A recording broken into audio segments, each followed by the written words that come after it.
melius est acipere quam facere injuriam. Lebih baik mengalami ketidakadilan daripada melakukan ketidakadilan. Dalam praktek yang saya pernah tahu ya, ada perkara yang beneran ya, tapi ada juga perkara yang pesanan. Masyarakat siapapun terbuka. Saya menitip nomor kontak di YouTube ini, di channel ini. Kalau menemukan informasi baru, kalau menemukan informasi baru, segera kontak saya. Saya menjemput. Oke, teman-teman, terima kasih banyak sudah bisa berjumpa kembali. Semoga dalam keadaan sehat. Konten saya ini, ya, saya mencoba diskusi, ya, diskusi secara universal, secara umum, ya, pendapat apa namanya, seorang pakar hukum, ya, seorang advokat senior, juga merupakan guru saya, ya, guru saya yang membimbing saya lahir, ya, di dalam dunia advokat ini.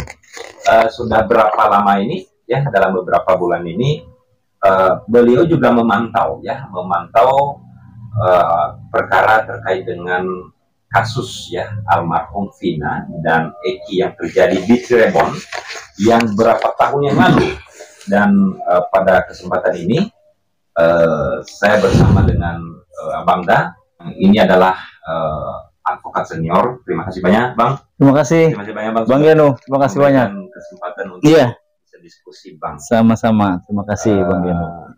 Saya tertarik, Bang, ya. Beberapa hari yang lalu kita ketemu, kan, Bang, ya.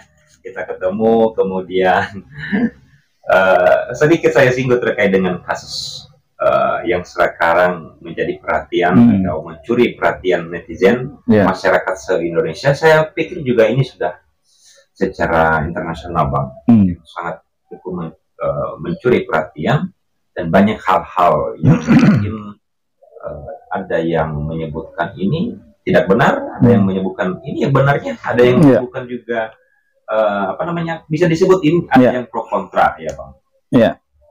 Mungkin saya, Bang, ya, saya coba menggali, Bang, menggali dari sisi pendapat Anda, ya, sebagai yang sudah bertahun-tahun, ya, Bang, sudah bergelimut di dunia hukum, Bang.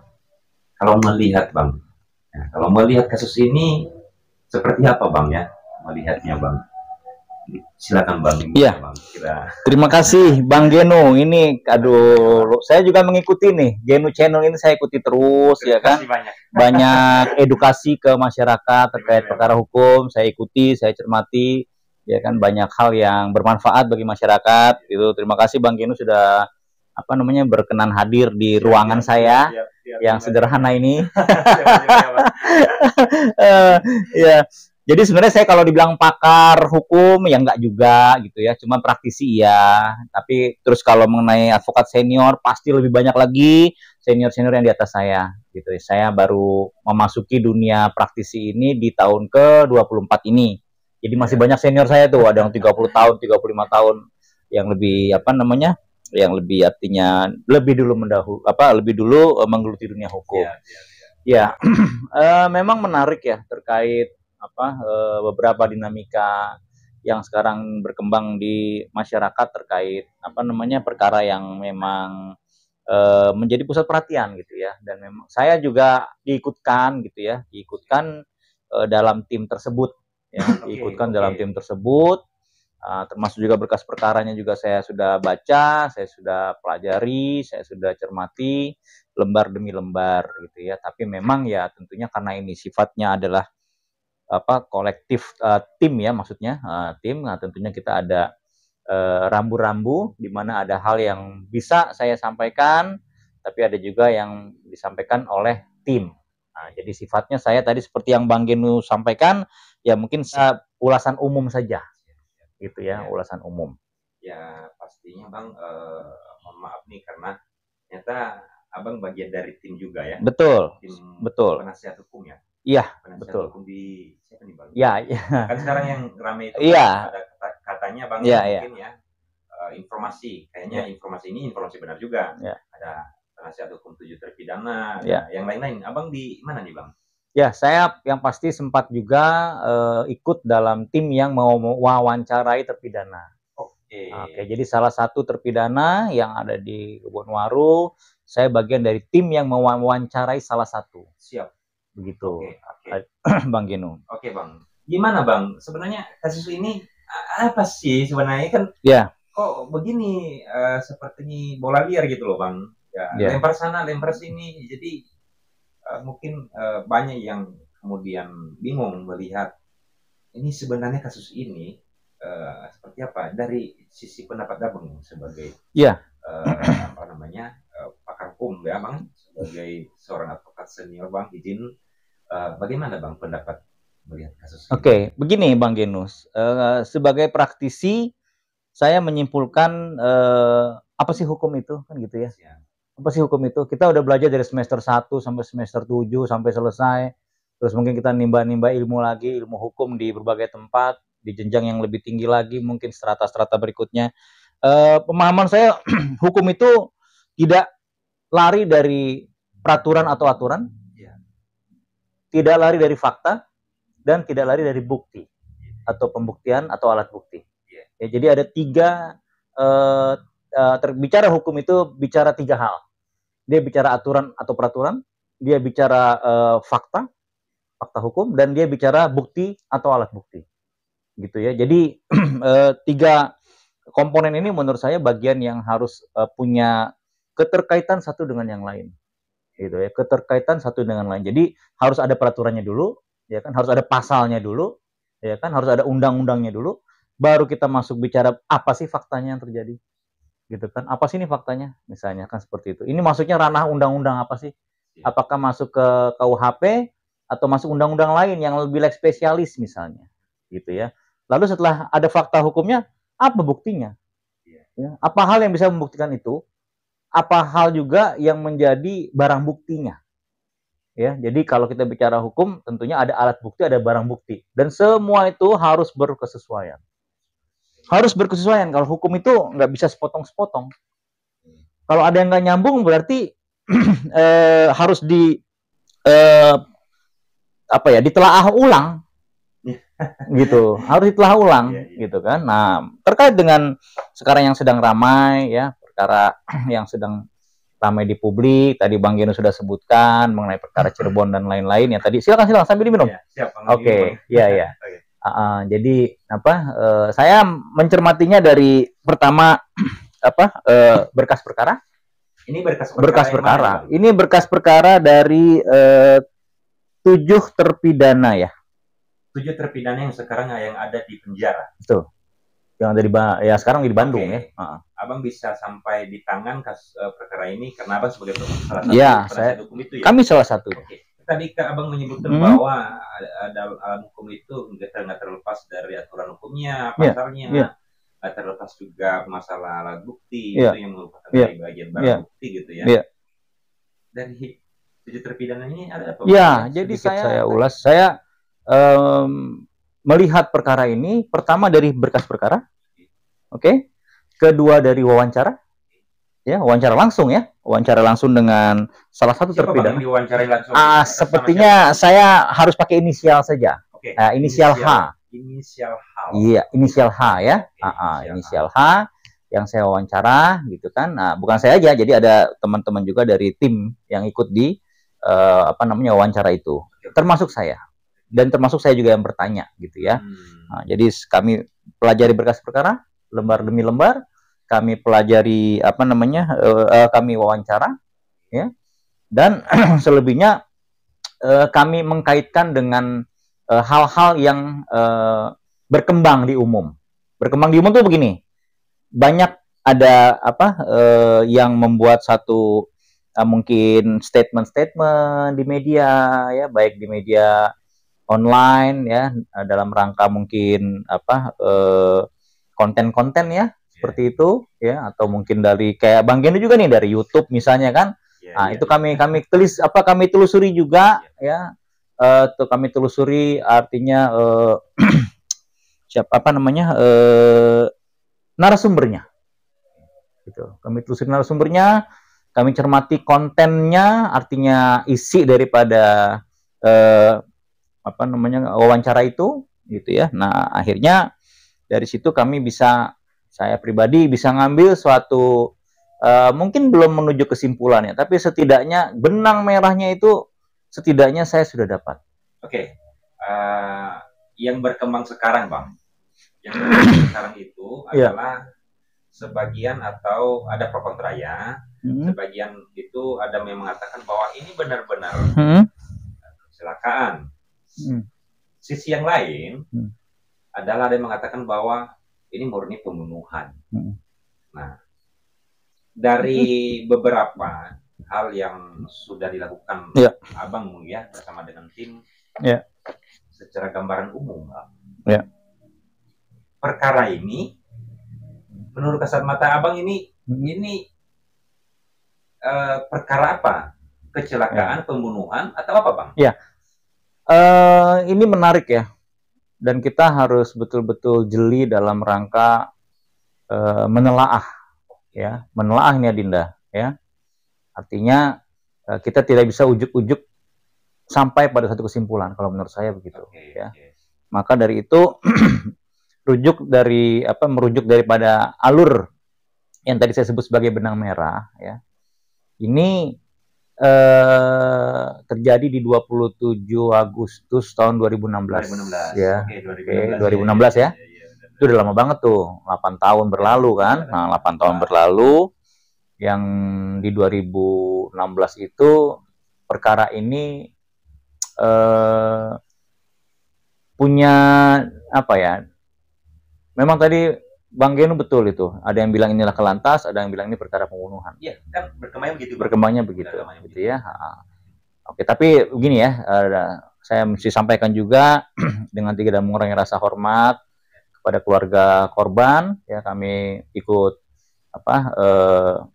bersimpati ya, kami juga ikut sepenanggungan ya, terlepas dari perkara ini nantinya akan bermuara kemana, tapi tentu kami saya pribadi ikut bersepenanggungan dengan keluarga korban gitu ya, dengan harapan ya semua bisa menjadi terang benderang gitu ya, Bang Genu. Jadi kalau dibilang ini perkaranya apa sih, laka lantas atau pembunuhan kan gitu ya, menarik ya. Maaf nih, saya nggak apa-apa. Nggak apa-apa, karena memang yang di teman-teman atau di masyarakat juga sudah melihat sebagai dua bagian perkara itu gitu ya.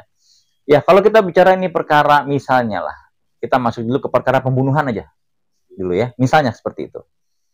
Anggapan dari perkara pembunuhan tentunya kembali lagi tadi, hukum adalah peraturan-aturan ya, atau aturan, terus di situ ada fakta dan di situ ada bukti ya. Bukti ini alat bukti dan barang bukti ya, gitu ya. Nah, kita sepakat dulu nih, kalau hukum itu seperti itu, kalau memang kita sepakat baru kita maju. Nah, ketika kita masuk ke perkaranya apakah perkara pembunuhan ya, lalu aturan mana sih yang dipakai? Tentunya KUHP ya, kita undang-undang hukum pidana ya, pasal 340 dalam rangka itu pembunuhan berencana kan gitu ya. Nanti dalam perkara ini sebenarnya lebih dari itu, ada junto-junto yang lain ya, termasuk ada junto undang-undang perlindungan anak juga gitu ya. Nah, tapi tadi kita mengerucut saja, kalau ini perkara ini adalah perkara pembunuhan berarti masuknya 340. Oke. Di unsur pasal 340 ada perencanaan, Bang Geno. Ya, perencanaan, siapa mengerjakan apa, kapan direncanakan, dan apakah perencanaan itu sesuai dengan alur yang direncanakan atau bergeser, lengkapkah perencanaan itu terjadi, ya kan Bang Geno advokat juga pasti paham lah kan gitu ya. Oke, lalu mengenai tadi fakta hukum lagi, kembali lagi tadi ya, apakah fakta hukum itu bisa kita lihat dari mana sih ya? Fakta hukum itu menurut saya bisa lihat dari berbagai bagai situasi ya kan. Fakta hukum itu kalau teman-teman dalam rangka penyidikan tentunya harusnya kan ini ya, menganut scientific crime investigation gitu kan ya. Ini 2016 terjadinya tentunya bukan zaman kuno nih, ini udah zaman modern dan sangat-sangat modern. Apa sih SCI itu, scientific crime investigation itu? Tentunya karena 2016 kejadiannya, tentunya CCTV itu udah banyak. Oke, CCTV itu udah bagian dari yang bisa membantu untuk mengungkap perkara. Oke. Nah, CCTV ya, karena kejadian ini kan di tempat terbuka, di jalanan ya, di ruang terbuka, ya, jalan layang seperti itu kurang lebih ya. Jadi harusnya scientific crime investigation itu merujuk juga dengan bukti-bukti apa yang terkait pembunuhan, ya, yang termuat dalam CCTV. Oke, CCTV. Kemudian apalagi sih selain CCTV? Misalnya kayak gitu. Karena para baik korban maupun apa namanya terpidana ini menggunakan alat komunikasi, zaman itu katanya BlackBerry ya. Saya juga kurang update tuh apakah zaman itu BlackBerry apa sudah pakai yang model gadget model sekarang ya. Tentunya di situ ada rekaman percakapan harusnya yang bisa diambil dari provider. Adakah waktu itu? Kan gitu. Ya, itu harus dilihat dulu supaya merujuk ini pembunuhan. Kan gitu ya. Nah, ini mengenai tadi saya bilang tadi ada fakta hukumnya dulu. Fakta hukumnya dari situ. Karena tadi kita sepakat bahwa apa namanya scientific crime investigation. Jadi penyelidikan atau penyidikan yang berbasis kepada apa namanya pengilmu pengetahuan, scientific. Gitu ya.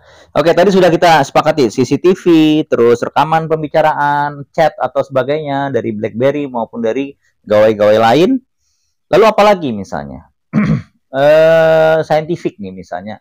Karena ini perkara pernah ada yang namanya autopsi ya, ekshumasi ya. Ekshumasi itu artinya penggalian kubur ya untuk memeriksa jenazah. Tentunya ada temuan-temuan gitu ya, temuan-temuan dan temuan-temuan dalam rangka autopsi itu harus scientific juga. Kan gitu. Tidak hanya sebatas berita acara. Gitu kan, tidak hanya sebatas berita acara. Ya berita acara oke, itu bagian dari bukti surat. Tapi scientific investigation ya kan ini bisa dikembangkan lebih jauh. Nah, kalau kita rujuk pada perkara ini, misalnya ada ada pasal juga mengenai susila, ya, perkosaan terhadap anak di bawah umur. Makanya tadi saya bilang ada undang-undang perlindungan anak masuk juga dalam apa namanya yang dituduhkan. Oke. Nah, terus kita baca bukti surat misalnya ada di situ visum et repertum, ya kan? Visum et repertum itu lebih spesifik. Nah, kemarin kalau Adinda Bang Genu ya, saya manggilnya harus Bang Genu sekarang udah advokat, udah menuju ini nih, udah menengah dia beliau nih. Dinda Bang. Oke, Bang Genu. Jadi kalau kemarin kita rame-rame itu nonton TV ya kan ada di situ ya banyak lah ya pakar-pakar ya yang berseliweran di media yang artinya dalam rangka harusnya artinya untuk membuat ini lebih terang. Itu sempat ramai juga mengenai bahwa di perkara ini ada satu visum et repertum yang kaitannya dengan temuan sperma. Oke, temuan sperma laki-laki ya. Terus kalau ini adalah scientific crime investigation, menurut saya ini tidak cukup dengan disampaikan dalam berita acara, ya, karena itu kalau rujukannya kita sepakat nih bahwa kita harus mencari juga nih apa namanya faktanya. Oke. Nah, itu kan kalau ada visum et repertum yang bunyinya seperti itu, scientific investigation ya kan merujuk kepada siapa yang harus bertanggung jawab. Tentunya bila ditemukan sperma di korban ya tidak sulit tentunya untuk mencari siapa pelaku ketika ini dibawa ke laboratorium. Ya kan? Laboratorium. Untuk apa? Ya untuk memastikan ini siapa yang harus bertanggung jawab cerita ini. Iya. Iya dong. Oke. Ya kan? Siapa harus bertanggung jawab nih? Karena kan ada. Kecuali nggak ada temuan misalnya. Ya kan? Kalau nggak ada temuan jangan dipaksain. Gitu kan? Karena kan sepemahaman saya pengambilan autopsi itu kalau nggak salah itu 9 hari setelah dimakam. 9 hari setelah dimakam. Ya. Di makam itu tanggal 28 Agustus, ya 9 hari hitung aja deh. Kurang lebih itulah. Ya, tanggal 6 atau tanggal berapa saya lupa, bisa dicek di berkas perkara. Artinya saya ingat saya itu 9 hari setelah dimakam. Ya, dan dokter yang mengambil forensik itu menemukan ada sperma. Ya, di korban, ya. Sekali lagi saya pribadi tetap respect dan hormat kepada korban gitu ya, dengan tidak mengurangi rasa hormat saya menyampaikan hal-hal apa yang saya dapat dari yang berkas perkara terutama. Saya tadi mendengarkan tadi menyampaikan dari beberapa hal tadi, Bang, ya. Oh, sepertinya Abang merasa ada keraguan di sini. Tadi Abang menyampaikan bahwa ini perlu crime investigation. Ini perlu namanya pembuktian, perlu ada bukti, fakta, gitu ya, Bang. Betul. Gimana, Bang, pendapat Abang, ya? Karena saya menilai dari sini, Abang sepertinya dalam perkara ini ada hal yang belum, dari sisi hukumnya kok ada yang ragu-ragu, artinya ragu-ragu dalam arti kok ada yang belum memenuhi. Kalau saya menilai, Bang, ya, kira-kira seperti itu kan, Bang, ya. Kok ada perlunya ini. Tadi Abang nyinggung juga terkait dengan apa ya tadi, HP ya? HP, Bang, ya. Nah, HP ini harusnya bisa dilihat di providernya. Oh, di provider ini harusnya kerjanya, Bang. Ya, tentunya karena ini sudah menjadi bagian dari yang harus artinya perkara pidana, tentunya kita tahu lah yang memiliki kewenangan penuh untuk menyelidik dan menyelidiki kan teman-teman dari Polri harusnya. Ini yang harus memeriksa HP itu dari Polri, ya. Oke. Ini lumayan saya baru ini juga nih, Bang, ya, terkait dengan HP itu. Oke. Tadi Abang menyinggung ini yang terakhir itu tadi, yang berkaitan bahwa dari hasil otopsi, ya, Bang. Saya sedikit nyinggung nih sebenarnya. Nggak apa-apa. Saya sedikit nyinggung kemarin di salah satu konten saya, ya, saya sedikit menyinggung terkait dengan visum itu. Tapi mungkin saya kelewat terkait dengan itu, Bang. Adanya sperma. Oke, tadi Abang membuktikan bahwa dari hasil otopsi itu ditemukan hanya ada sperma. Hasil otopsi itu kan dari tanggal 28 Agustus gitu ya. 9 hari kemudian kurang lebih, dan hasilnya ada begitu. Ini belum dicek di laboratorium, Bang. Sudah, belum ya? Kalau untuk yang temuan sperma itu hanya termuat dalam berita acara. Hanya termuat saja? Iya, termuat dalam berita acara. Ya kan, artinya berita acara visum et repertum, ya, itu yang mengerjakan ya tentunya orang yang punya kapasitas. Kita tidak ragu itu. Ya, tentang itu kita tidak ragu. Cuma yang kita pertanyakan, kalau inilah ada sperma, ya, untuk memastikan bahwa pelakunya siapa, tentunya kan kita nggak kekurangan laboratorium. Oke, Bang. Ini bisa dilihatnya dari 7 terpidananya atau gimana maksudnya, Bang? Loh, begini.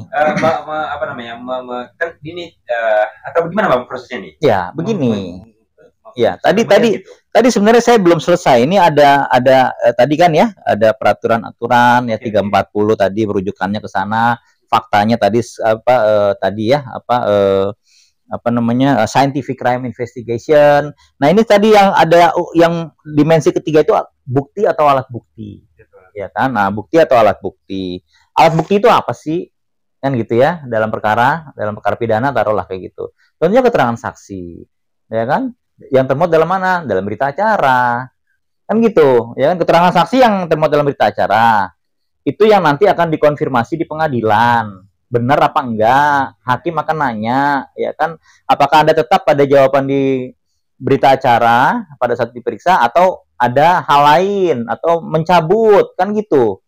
Ya kan? Nah, ini yang juga harus jadi perhatian kita sama-sama, bahwa di berkas perkara yang ada terkait rekonstruksi dulu deh. Ya, saya mau tarik benang merah ke rekonstruksi. Ketika seseorang, ya, atau pelaku kejahatan harus dihadapkan dalam satu rekonstruksi. Ketika dia betul sebagai pelaku, ya, yang ada di suasana rekonstruksi itu, dia tahu dia ngerjakan apa, mana duluan, mana tengah, mana akhir. Benar nggak? Iya. Jadi rekonstruksi itu dijalani dengan penuh alurnya oleh si pelaku.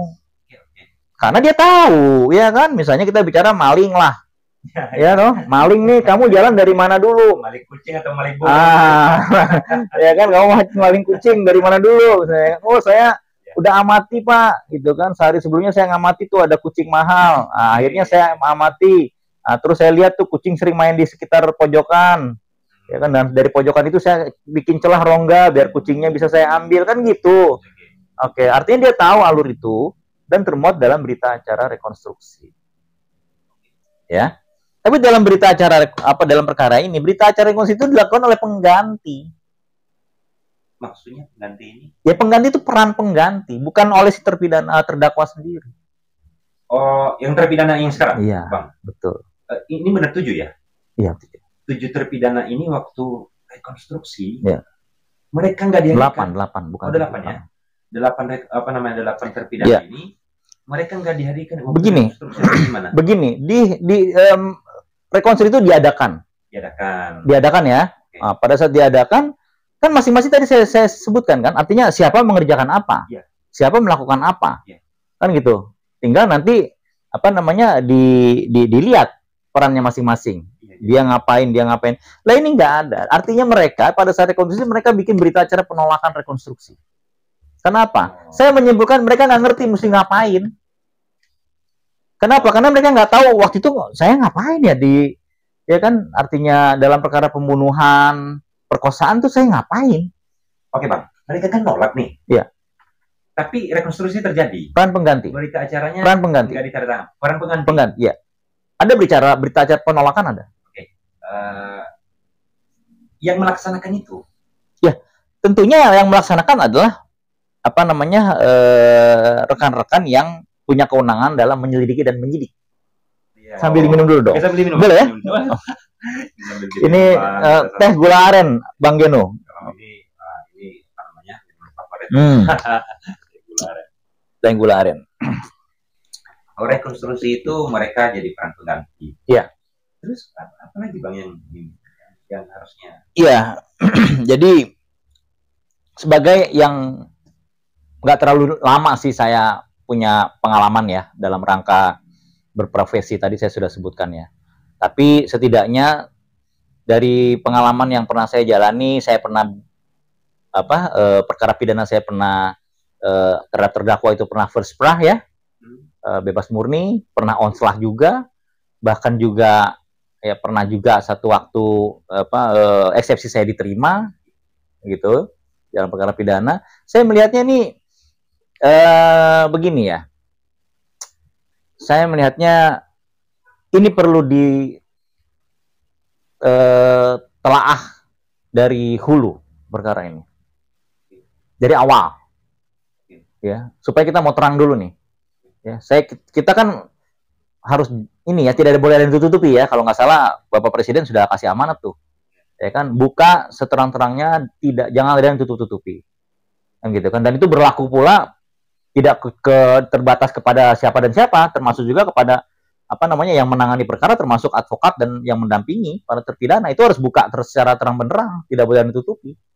Gitu. Jadi jangan dihambat-hambat juga gitu kan. Artinya dalam rangka membuat ini terang jangan dihambat-hambat, karena perintah atau arahan Bapak Presiden kemarin kan seperti itu. Boleh dicek ya di media, diliput itu bahwa permintaan atau arahan beliau buka perkara ini seterang-terangnya dan jangan ada yang tutup-tutupi.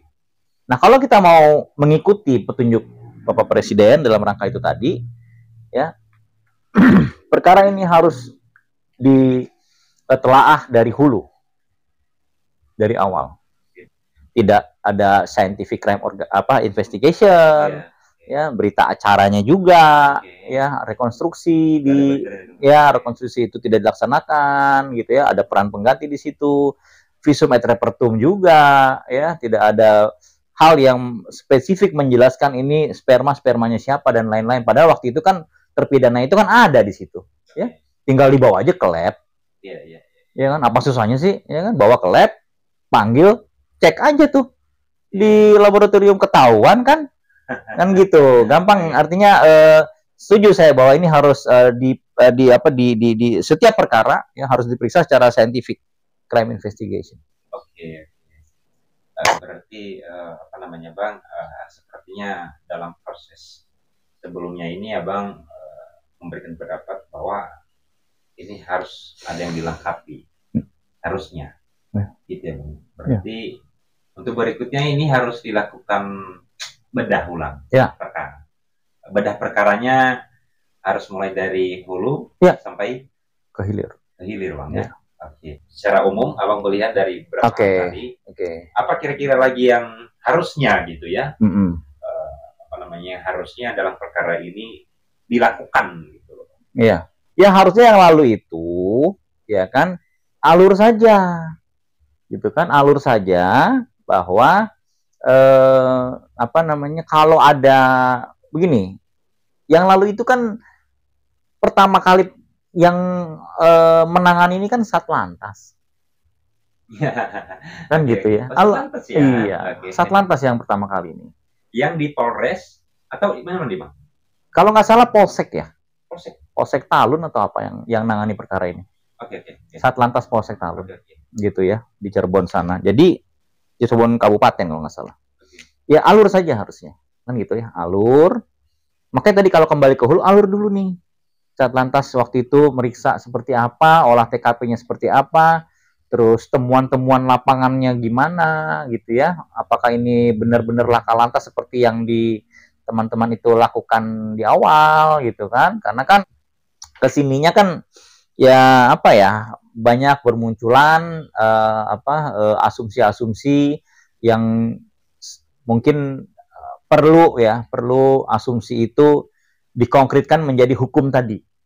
Ya, hukum tadi ya. Jadi hukum itu adalah tadi peraturan-aturan, fakta dan bukti atau alat dan barang bukti. Dialurkan dulu ke sana waktu itu harusnya. Jadi kalau memang sudah alur ya alur saja. Artinya tidak lagi kita berkesimpulan atau menarik-narik perkara dari hal yang sifatnya di luar di luar konteks alam nyata. Fakta. Karena kita bicara fakta, kita tidak bicara konteks di luar alam nyata. Oke. Ya. Karena kalau kita bicara fakta hukum ya dengan pendekatan di luar alam nyata, artinya di situ ada kesurupan-kesurupan yang diyakini, terus lain-lain ya kan. Ya gimana kita mau pijakannya apa? Gitu. Jadi itu harusnya mereka lakukan di awal itu. Jadi tidak pijakannya itu pijakan yang fakta ya dan bukan pijakan yang di luar alam nyata. Oke. Itu waktu itu harusnya. Oke, Bang. Tadi kan ada beberapa dari kenapa saya sebelum geser nih Bang ya. Oke. Sebagai penasihat hukum ya. Ya. Abang yakinkah bahwa dari hal-hal yang sudah Abang sebenarnya ini bagian juga ada ini ya. Mungkin saya sekalian aja deh minta pendapat Abang sebagai penasihat hukum ya dari tujuh terpidana ya. Dari beberapa hal yang sudah ditemukan, mungkin dari sisi datanya, dari sisi prosesnya gitu ya Bang. Sebenarnya Abang yakin ini pembunuhan atau kecelakaan? Saya bukan mau menyimpulkan, tetapi kan Abang tadi mengatakan sebenarnya dalam proses hukum itu tadi yang disampaikan itu Bang. Kemudian harusnya yang tadi yang terakhir bahwa harusnya diproses apa adanya gitu ya, faktanya dari pihak lantas gitu ya. Sepertinya saya harus meminta ini kesimpulan yang Abang dapatkan ini. Yeah. Saya bukan memaksa Abang untuk sepertinya apa yang Abang. Jadi beginilah, Adinda ya. Ini kan perkara sedang berjalan ya. Iya. Sedang berjalan dan untuk terpidana 7 ini kan akan mengajukan PK, peninjauan kembali ke Mahkamah Agung ya. Tentunya nanti akan secara gamblang ya disampaikan terkait apa sih yang jadi argumentasi hukum, landasan hukum dari 7 terpidana. Tapi kalau pertanyaannya tadi Bang Genu, ini saya meyakini ini perkara pembunuhan atau perkara laka lantas gitu ya. Iya. Oke, kalau itu yang jadi pertanyaan, saya menarik sedikit mundur pada saat saya melakukan wawancara. Ya, wawancara dengan salah satu terpidana, dan ya puji Tuhan, alhamdulillah saya diberikan kesempatan emas untuk mewawancara salah satu orang itu, dan saya tidak main-main, artinya betul-betul saya gunakan kesempatan itu untuk saya bisa melihat ya secara gambaran utuh ya, gambaran utuh ya kan. Kalau Bang Genu pasti sudah banyak ketemu klien sudah banyak dan pada saat Bang Genu wawancara, Bang Genu pasti tahu klien ini jujur kah, klien ini setengah jujur atau sama sekali tidak jujur. Oke, nah, karena kita belajar untuk itu. Ya, ini betul, ini bukan masalah feeling-feelingan ya. Kita nggak bicara feeling di sini, tapi boleh dong sebagai orang hukum ya punya intuisi. Kan berpengaruh dengan anak-anak ya, Bang ya. Pasti, ya kan. Kita nggak bisa dibohongin sama klien, bos. Dan kita tidak boleh dibohongin sama klien. Iya, tapi jangan kita ngomongin klien juga. Itu nggak boleh. Itu nanti repot itu. Oke, Bang. Nanti diperiksa lagi di meja itu. Nah, gimana Bang? Waktu itu apa? Iya, jadi begini. Siapa tadi yang di? Oke, saya sebut saja. Saya waktu itu, saya mau nggak apa-apa. Inisialnya H. Inisialnya H. Iya. Bagaimana waktu Bang? Begini, ya. Ya, saya wawancara, ya kan. Adinda ini, ya Adinda H ini saya wawancara, dan ada beberapa juga di sana senior-senior yang satu ruangan kami, kalau nggak salah 4 orang kami di situ wawancara, masing-masing nanya, dan saya adalah penanya terakhir, kurang lebih begitu ya, karena saya kan di posisi waktu itu ya saya harus menghargai senior-senior saya yang ada di lingkup itu ya, yang artinya lebih dulu untuk bisa memberikan wawancara. Jadi saya bertanya, ya, yang saya tanya itu seputar fakta, ya, seputar fakta, seputar di mana dia pada saat itu, ngapain dia pada saat itu, dengan siapa dia saat itu, ya. Jadi jawaban yang dia sampaikan itu alur, jadi nggak belok-belok. Oke, nah satu kesempatan yang saya tanya yang saya wawancara itu, saya bilang, Adinda, gini, saya mau tanya satu saja pertanyaan. Mungkin ini pertanyaan konyol. Boleh Anda jawab, nggak jawab juga nggak apa-apa. Gitu ya. Boleh Anda jawab, nggak jawab juga nggak apa-apa. Ya, ini pertanyaan konyol, saya bilang. Tapi saya harus... Saya tanyakan begini.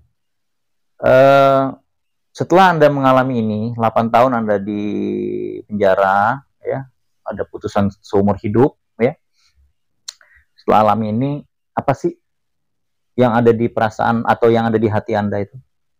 Ya, Anda merasakan apa? Ketidakadilankah atau bagaimana? Atas pertanyaan saya ini, yang saya wawancara itu nangis. Beneran, saya nggak bohong. Nangis itu, ada saksinya kita berempat. Nangis dia. Nangis dia sedih, ya kan? Dia bilang, Pak, saya kalau untuk yang lain-lain, saya udah pasrah sama Allah aja. Saya pasrah sama Tuhan, ya kan? Mungkin ini akibat saya, tidak dengar omongan orang tua. Ya, mungkin ini akibat saya sering ngelawan orang tua, kan gitu ya. Tapi satu hal, Pak, yang saya tidak pernah merasa menyesal. Dia bilang begitu. Satu hal yang saya tidak pernah merasa menyesal, Pak. Saya kaget nih kan. Apa nih kira-kira? Apa, Adinda? Kalau memang Adinda mau kasih tahu untuk pertanyaan ini, ada Pak, pertanyaan saya tolong dijawab. Saya ya tidak pernah merasa menyesal, ya. Satu kali pun saya tidak pernah mengakui bahwa saya adalah pelaku dari perbuatan ini. Artinya saya bukan pelaku dan saya tidak pernah menyesal apapun yang resiko yang saya terima. Oke. Nah, pernyataan itu menurut saya sesuatu pernyataan yang bisa saya nilai sebagai satu kesungguhan hati. Nggak peduli, ya kan? Mau saya dihukum, mau saya mengalami hal-hal yang seperti ini, ya, tapi prinsipnya adalah saya tidak pernah menyesal, ya, ketika saya tetap pada pendirian bahwa saya bukan pelaku. Dan itu buat saya itu sesuatu yang jiwa kesatria, ya, tidak cengeng. Artinya memang kita tidak melakukan apa-apa. Saya bukan pelaku, saya nggak tahu, saya diciduk. Ya, langsung diambil. Saya tanya, Anda waktu diambil dipanggil nggak? Namamu si A, si B, si C, gitu kan? Enggak, Pak. Jadi gimana? Ya udah, saya lagi ngomong sama teman-teman, tiba-tiba ada mobil langsung masuk, kalian masuk. Sampai segitunya. Jadi nggak disebut namamu satu-satu, takut salah ambil. Enggak, Pak. Oke. Itu 8 orang itu. Iya. 8 orang itu. Iya. Iya. Gimana, Pak? Keren. Iya. Keren. Jadi 8 orang semua ya. Jadi mereka yang diambil itu nggak berbarengan 8 ya. Kalau nggak salah 5 atau 6 orang ya. Yang 2 lagi di ini. Ya. Di beda titik. Beda titik. Jadi itu yang jadi menurut saya bagian yang harus saya yakini. Kembali lagi bukan karena pengakuan ya. Pengakuan yang tadi saya sampaikan pada saat saya wawancara, tadi saya wawancara itu kan, Terus pengakuan yang saya dengar bukan satu-satunya itu. Saya rujukan saya justru saya ke sana setelah saya baca berkas perkara. Dulu dapat berkas ini. Iya dong. Wawancara. Baru wawancara. Di lapas mana Bang nih, Bang? Kebonwaru. Kebonwaru. Ya, ya. Jangan. Pikirnya jangan langkah besuk, tapi ilmu klien. Ya. Oke, Bang. Gitu. Oke, jadi begini, tadi atas pertanyaan itu, ya, saya tidak menjawab apakah ini pembunuhan atau ini kalantas ya. Saya tidak menjawab itu karena kita akan mau PK nanti. Yang saya jawab adalah bahwa salah satu atau apa namanya orang yang saya wawancara itu dan teman-temannya bukan pelaku pembunuhan. Yang tadi inisial H. Iya. Bang, ada ketemu nggak dari itu terpidananya? Kalau ketemu iya ya. Tapi kalau yang saya wawancara hanya satu, karena kita masing-masing bagi ruang-ruang sendiri, ruang-ruang sendiri untuk kita dikasih kesempatan wawancara, dan itu diberikan kesempatan wawancara yang seluas-luasnya. Lama loh, 2 jam itu kurang lebih. Iya, dan itu sekali itu bermanfaat sekali tuh wawancara itu. Oke, Bang. Gimana Bang kemudian Abang melakukan upaya hukum luar biasa ya disebutnya Bang ya? Ini kan kalau disebut PK ini kan hal yang harus benar-benar diteliti kan ya? Betul. Nggak boleh terdesak-desak juga. Iya, betul. Apa yang meyakinkan? Ya, ini saya terkhusus nih Bang, untuk sebagai penasihat hukum 7 terpidana itu. Iya. Apa yang meyakinkan Abang secara personal nih Bang ya? Bagian dari tim tapi secara personal. Apa yang meyakinkan Abang bahwa ini kita harus ajukan PK? Itu satu Bang. Kedua, apa kemudian target dari apa yang sudah terpikirkan dari PK ini? Apakah membuat hasil yang kemudian bebas gitu 7 terpidana ini atau gimana Bang? Iya. Gimana Bang dari ini kan mau ini berapa lama lagi nih Bang? Oke. Untuk PK saya mengikuti perkembangan dengan teman-teman yang ada di tim bahwa PK itu akan sesegera mungkin kita lakukan, akan kita daftarkan di Agustus ini. Bulan ini. Masalah timingnya kapan itu nanti akan ditentukan karena sekarang dalam proses penyusunan naskah. Gitu ya. Ya tadi betul yang tadi Bang Genu bilang bahwa PK ini adalah upaya hukum luar biasa, ya kan? Kalau ditanya tujuan targetnya apa sih? Ya targetnya ya kita akan mendudukan permasalahan dengan seterang-terangnya. Ketika ini perkara bukan harusnya dipertanggungjawabkan kepada si para narapidana ini, tentunya narapidana harus bebas.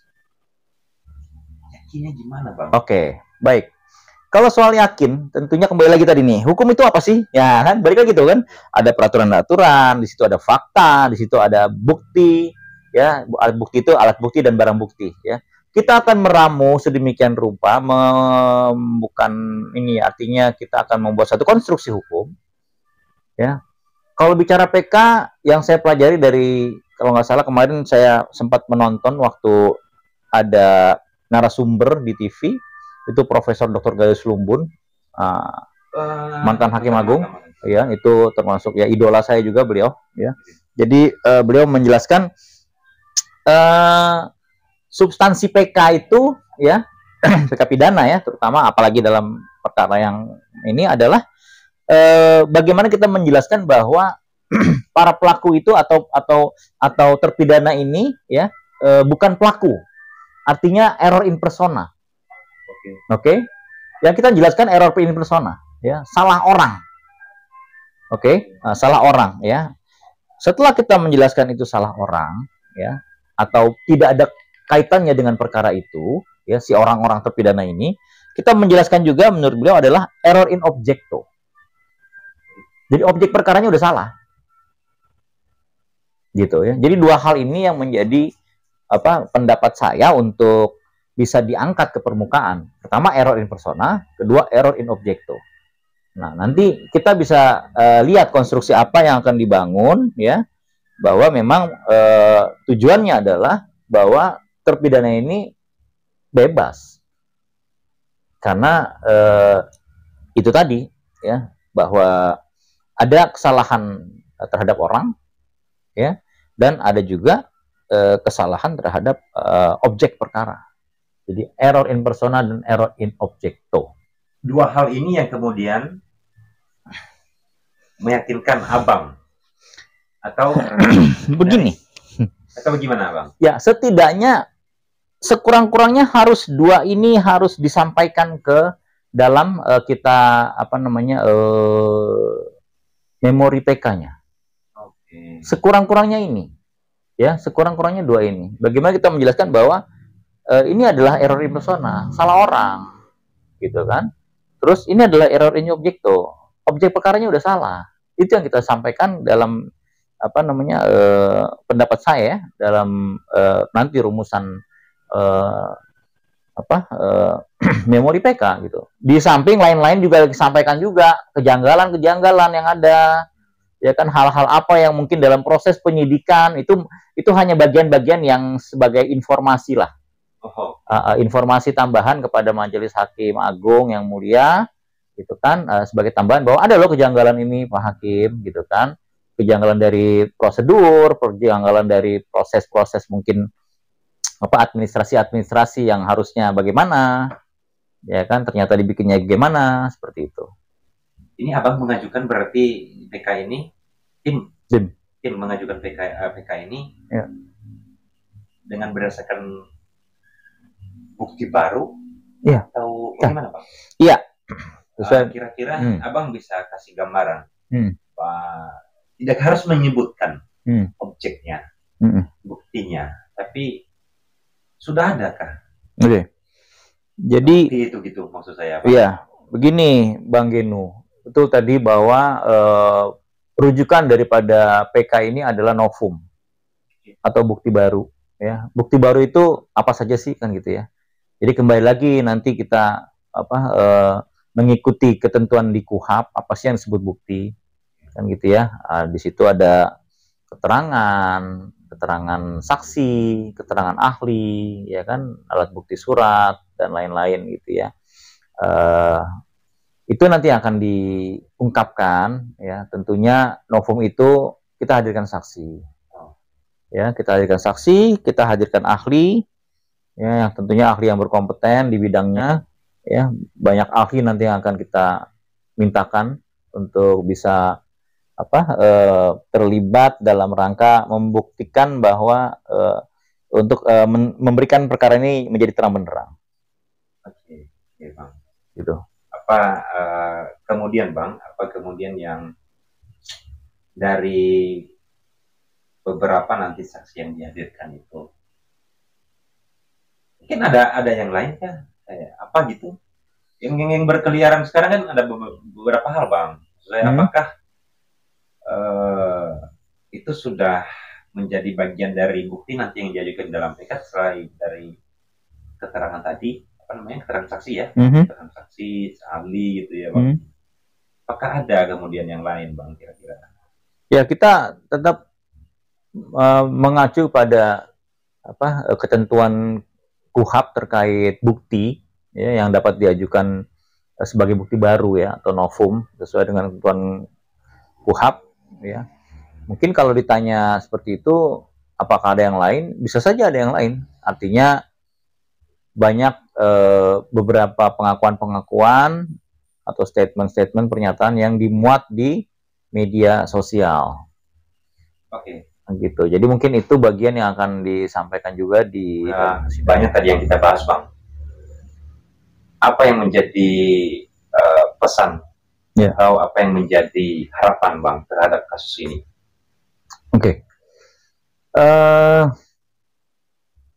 Pertama yang menjadi pesan dulu, ya, mungkin ya sebagai praktisi, ya kan, saya juga berpesan kepada, ya, semua teman-teman praktisi, ya kan, mungkin kita bisa berseberangan pemahaman, bisa berseberangan logika hukum, ya, bisa berseberangan dalam menilai fakta dan bukti. Tapi tentunya kita tidak bisa berseberangan untuk menjunjung tinggi keadilan. Ya, ya. Mau kita dari posisi yang mana, mau kita sebagai kuasa hukum yang mana, Oke, kita bisa berseberangan dalam menilai fakta, menilai alat bukti, gitu kan. Tapi kita tidak bisa berseberangan dalam untuk menjunjung tinggi keadilan, begitu ya. Artinya kalau itu menjadi kita hal yang kita bisa pedomani bersama, ya harapan saya tentunya ini akan terbuka dengan terang benderang tanpa kita harus silang pendapat ya yang terlalu tajam sampai artinya membingungkan masyarakat yang awam gitu, seakan-akan ini bagaimana gitu kan, karena tujuan kita sebenarnya sama, kita mencari kebenaran ya kan yang sejati dan kita mewujudkan keadilan seperti itu. Lalu kemudian juga saya bisa memaklumi ya, artinya bahwa mungkin ada beberapa perkembangan sekarang ya, orang-orang yang menarik pernyataan, membuat pernyataan yang baru gitu kan, atau mungkin dia harus ada di posisi bahwa saya harus berkata jujur meskipun ada resiko ya. Mungkin Bang Geno juga dengar ya, ada beberapa yang justru dia mencoba untuk kembali kepada pernyataan yang benar, pernyataan yang sesuai hati nurani. Dia harus berkata jujur meskipun dia dihadapkan kepada satu resiko hukum.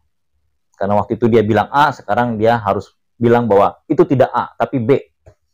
Ya, jadi untuk kondisi-kondisi itu ya kita juga patut hargai ya, karena zaman sekarang sulit untuk mencari kesatria-kesatria yang bisa berani ya dalam rangka dia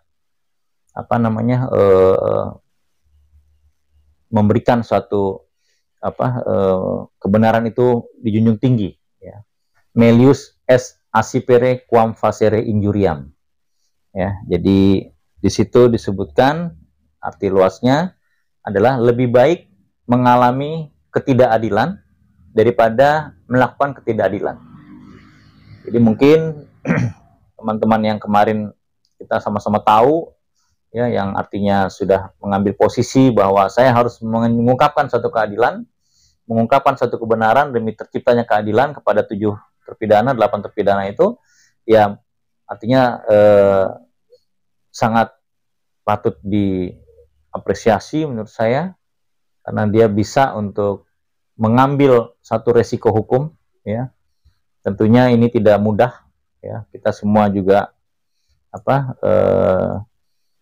ikut takjub juga, gitu. Saya pribadi, ada ternyata seperti ini, dan diharapkan sih orang-orang yang masih ya mungkin punya pernyataan-pernyataan yang dulu dibuat keliru ya, yang disengaja ataupun tidak sengaja, sebaiknya meluruskan lagi pernyataan itu.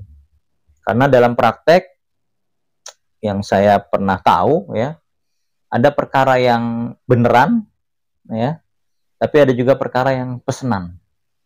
Kira-kira itu, Bang Geno. Baik. Ada lagi Mas kira-kira yang menjadi kalimat pesan buat ya. Oke. Saya pesan kepada masyarakat ya, yang artinya punya minat untuk memahami lebih jauh terkait perkembangan dinamika hukum ya. Anda ada di channel yang tepat, ada di channel yang cukup bermanfaat, yang selalu menggali hukum itu dengan komprehensif ya, dari hulu sampai hilir. Jadi sukses untuk Abang Geno dengan Geno channelnya. Terima kasih banyak Bang. Oke, terima kasih banyak Bang. Terima kasih, sama-sama. Mau diskusi sambil menikmati teh pada saat ini Bang ya. Ya. Mengucapkan terima kasih. Sama-sama Bang Geno. Terima kasih juga. Untuk berdiskusi Bang ya. Baik. Semoga upaya tim Abang yang dalam proses akan segera merupakan upaya dalam untuk mendapatkan keadilan khususnya untuk terpidana ini akan segera mungkin membuahkan hasil Bang. Amin, amin. Berlancar. Amin. Dan pastinya seluruh masyarakat Indonesia. Saya termasuk di situ Bang. Mendoakan. Amin, terima kasih Bang Geno. Untuk sehat dan semoga diberikan ide-ide baru untuk memperjuangkan keadilan untuk 7 terpidana ini. Terima kasih. Yang pastinya saya sudah menyampaikan pesan kepada masyarakat siapapun terbuka. Saya menitip nomor kontak di YouTube ini, di channel ini. Kalau menemukan informasi baru, kalau menemukan opsi baru, segera kontak saya. Saya menjemput. Luar biasa. Membantu 7 terpidana ini, Bang. Terima kasih. Hanya itu yang bisa saya menjadi bagian yang terenggah hatinya juga untuk memperjuangkan ini, Bang. Terima kasih banyak. Terima kasih, Bang Geno. Sehat selalu. Amin. Dan amin. Salam sukses. Salam sukses. Terima kasih, Bang Geno. Sukses selalu. Amin.